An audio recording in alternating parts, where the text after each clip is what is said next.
कभी ये सोचा है कि जब मार्केट गिरता है, सब लोग पैनिक में बेच रहे होते हैं, तब भी कुछ लोग होते हैं जो शांति से खरीद रहे होते हैं। और फिर सालों बाद पता चलता है कि अरे वो तो करोड़पति बन गए। आखिर ये लोग करते क्या है अलग? क्या है इनका सीक्रेट फॉर्मूला? जी, ये सवाल बहुत लोगों के मन में आता है। हाँ, और इसका जवाब कहते हैं एक बहुत ही कमाल की किताब में छुपा है, सेथ क्लारमैन की मार्जिन ऑफ सेफ्टी। सुना है वैल्यू इन्वेस्टर्स इसे अपनी बाइबल मानते हैं। बिल्कुल। हालांकि ये आम पब्लिक में उतनी फेमस नहीं है, लेकिन सीरियस इन्वेस्टर्स के लिए ये एक तरह का खजाना है। तो आज हम इसी पर बात करने वाले हैं। हमारा मकसद है सेथ क्लारमैन के जो मुख्य सिद्धांत हैं उनको समझना, खासतौर पर ये कि वो प्रॉफिट से पहले रिस्क मैनेजमेंट पर इतना जोर क्यों देते हैं। जी, ये सिर्फ पैसा बनाने की रेस नहीं है, ये अपनी पूंजी को बचाने की कला है। चलिए इस सोच को थोड़ा और खोलते हैं। क्लारमैन का नजरिया वाकई मुझे लगता है आज के मार्केट के लिए शायद पहले से भी ज्यादा जरूरी है। बिल्कुल सही कहा। सेठ क्लारमैन का नाम वैल्यू इन्वेस्टिंग की दुनिया में बहुत इज्जत से लिया जाता है। बेंजामिन ग्राहम, वॉरेन बफे, उन्हीं की लीग में है वो।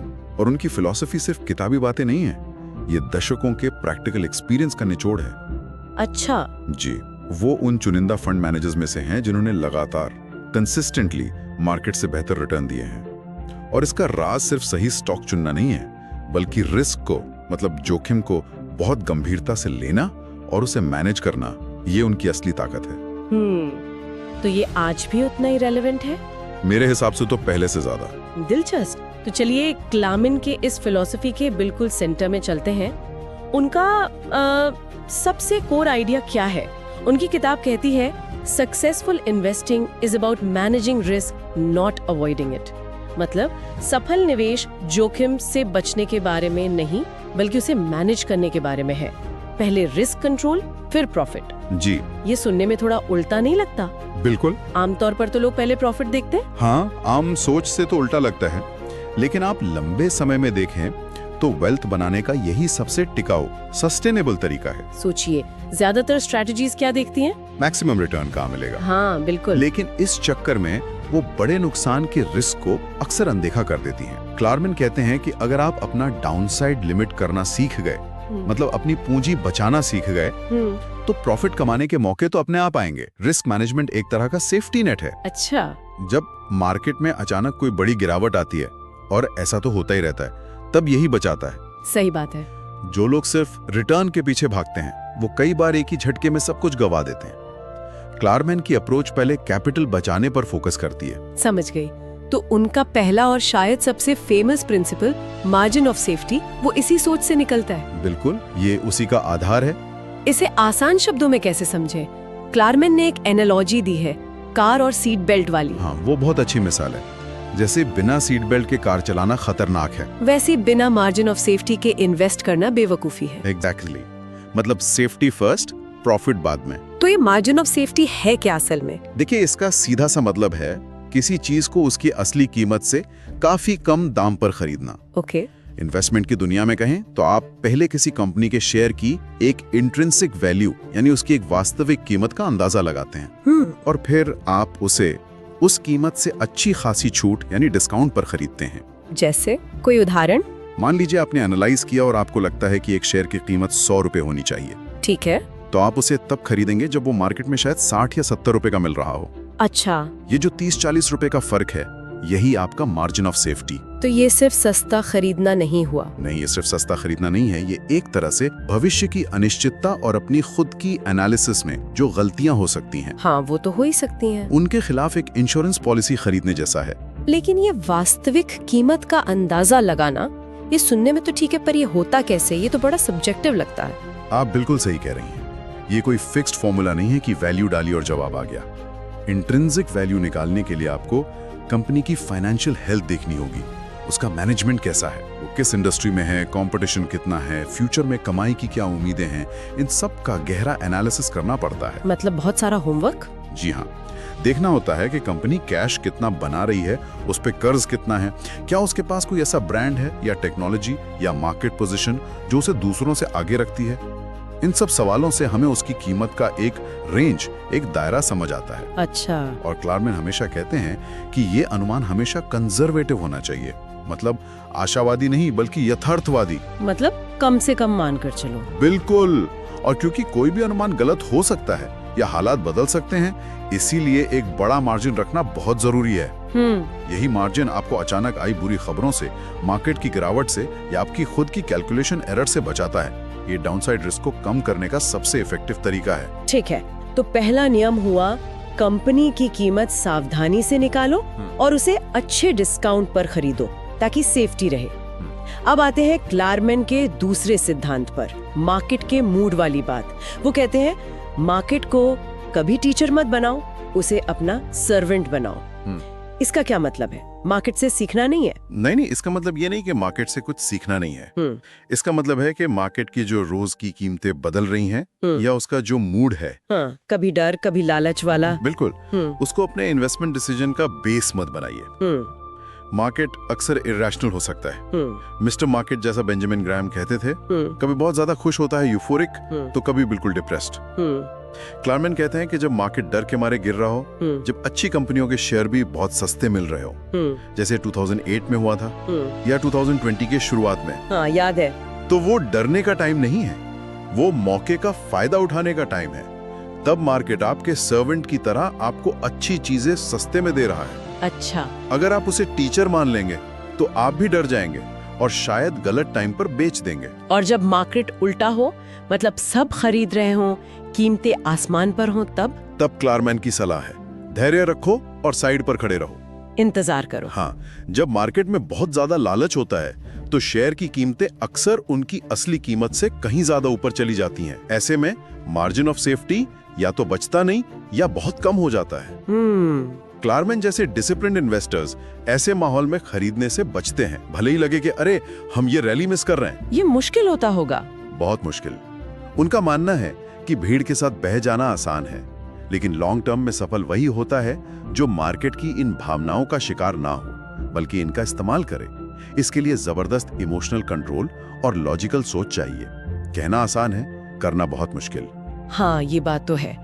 जब सब पैसा बना रहे हो तब चुपचाप बैठना और अपने मौके का इंतजार करना, बहुत पेशेंस चाहिए इसके लिए। ये वाकई एक पावरफुल आइडिया है कि मार्केट के मूड को एक टूल की तरह देखो, न कि उसकी कठपुतली बनो। चलिए अब तीसरे सिद्धांत पर आते हैं, जो शायद वैल्यू इन्वेस्टिंग के बिल्कुल कोर से जुड़ा है। क्लारमैन तो ग्राहम और बफेट की ही परंपरा को आगे बढ़ाते हैं। जी हाँ। उनका मानना है कि ट्रू इन्वेस्टिंग तब होती है जब आप किसी कंपनी की रियल वैल्यू समझकर उसे उसके एक्चुअल प्राइस से कम में खरीदो। ये सुनने में फिर से मार्जिन ऑफ सेफ्टी जैसा ही लग रहा है, इसमें क्या अलग है? ये मार्जिन ऑफ सेफ्टी से जुड़ा तो है, लेकिन ये इस बात पर जोर देता है कि आप खरीद क्या रहे हैं। ये सिर्फ प्राइस की बात नहीं है, ये प्राइस और वैल्यू के रिश्ते की बात है। अच्छा, प्राइस वर्सेस वैल्यू। हाँ, क्लारमैन के लिए सच्चा निवेश तब होता है जब आप शेयर को सिर्फ स्क्रीन पर चमकता हुआ नंबर नहीं, बल्कि एक बिजनेस में हिस्सेदारी की तरह देखते हैं। एग्जैक्टली। इसलिए उस बिजनेस को समझना, उसकी लॉन्ग टर्म प्रोस्पेक्ट्स को समझना और ये तय करना कि क्या कीमत उसके मूल्य के हिसाब से ठीक है, ये जरूरी है। हाँ। ये स्पेकुलेशन यानी अटकलबाजी से बिल्कुल अलग है, जहाँ लोग अक्सर कंपनी को समझे बिना सिर्फ कीमत ऊपर जाएगी या नीचे इस पर दाव लगाते हैं।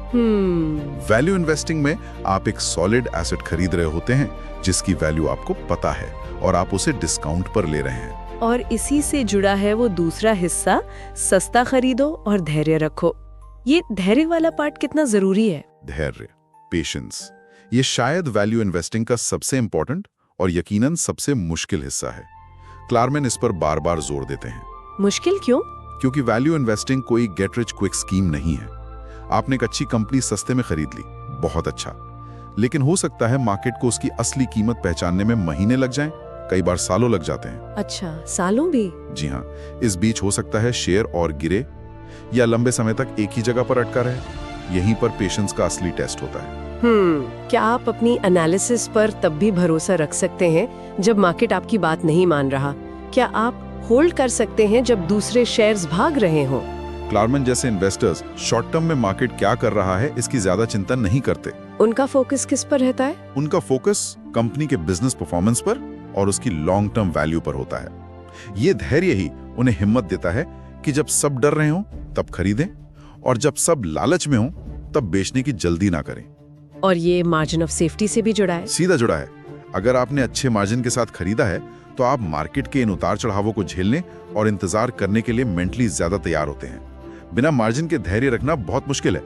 तो अगर हम इन सब आइडियाज को एक साथ रखें, margin of safety, market mood का इस्तेमाल और वैल्यू पर फोकस के साथ धैर्य, तो क्लामन की फिलॉसफी का निचोड़ क्या है? मतलब एक मेन टेक अवे। निचोड़ यही है कि भाई सफल निवेश के लिए मार्केट के रोज की शोर शराबे और इमोशंस में बहने के बजाय कंपनियों की असली वैल्यू और लॉन्ग टर्म नजरिए पर फोकस करना चाहिए। ये तीनों सिद्धांत जुड़े हुए हैं, मिलकर एक मजबूत, डिसिप्लिन्ड और समझदार इन्वेस्टमेंट फ्रेमवर्क बनाते हैं। पहला, मार्जिन ऑफ सेफ्टी बताता है कि कब और किस कीमत पर खरीदना है जब कीमत वैल्यू से काफी कम हो। ठीक है। दूसरा, मार्केट मूड का इस्तेमाल सिखाता है कि मार्केट के डर और लालच से कैसे डील करना है, उन्हें अपने फायदे के लिए कैसे यूज करना है। जी। और तीसरा, वैल्यू इन्वेस्टिंग और धैर्य याद दिलाता है कि आप बिजनेस में इन्वेस्ट कर रहे हैं तो बिजनेस को समझो और लॉन्ग टर्म सोचो।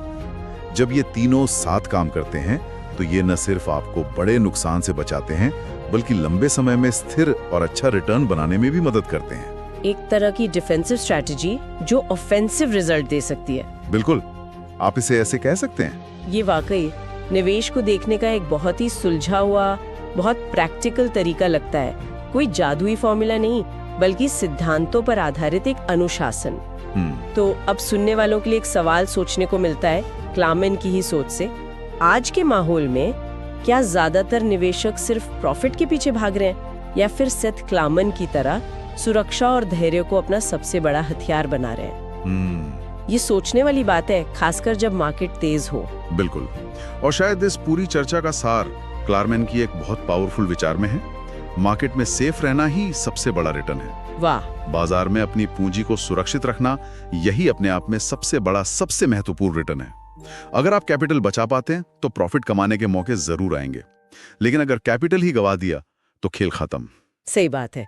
मुनाफा इस सुरक्षा का नतीजा होना चाहिए, ना कि इसका उल्टा। बिल्कुल। और इस चर्चा को खत्म करते हुए एक विचार मेरे मन में आ रहा है जो इन टाइमलेस प्रिंसिपल्स को आज के कॉन्टेक्स्ट में रखने की कोशिश करता है। हमने क्लामन के सिद्धांत समझे, मार्जिन ऑफ सेफ्टी, मार्केट का मूड, वैल्यू, धैर्य, सब ठीक है, लेकिन आज की दुनिया, खासकर टेक्नोलॉजी, कितनी तेजी से बदल रही है। एआई, क्लीन एनर्जी, बायोटेक, जी हाँ, बहुत तेजी से। ये नई चीजें पूरी इंडस्ट्रीज को बदल सकती हैं। तो असली चैलेंज शायद ये है कि इन तेजी से बदलते सेक्टर्स में किसी कंपनी का वास्तविक मूल्य कैसे निकालें। ये बहुत वैलिड पॉइंट है। क्या पुराने तरीके यहाँ उतने ही कारगर होंगे? और जब बदलाव इतने अप्रत्याशित हों, इतने तेज हों, तो किस हद तक धैर्य रखना प्रैक्टिकल है? कहीं ऐसा ना हो कि आप धैर्य रखते रह जाएं और कंपनी इररिलेवेंट हो जाए। जी, ये कुछ ऐसे सवाल हैं जिन पर शायद आज के इन्वेस्टर्स को क्लामन के फ्रेमवर्क को अप्लाई करते समय गहराई से सोचना होगा।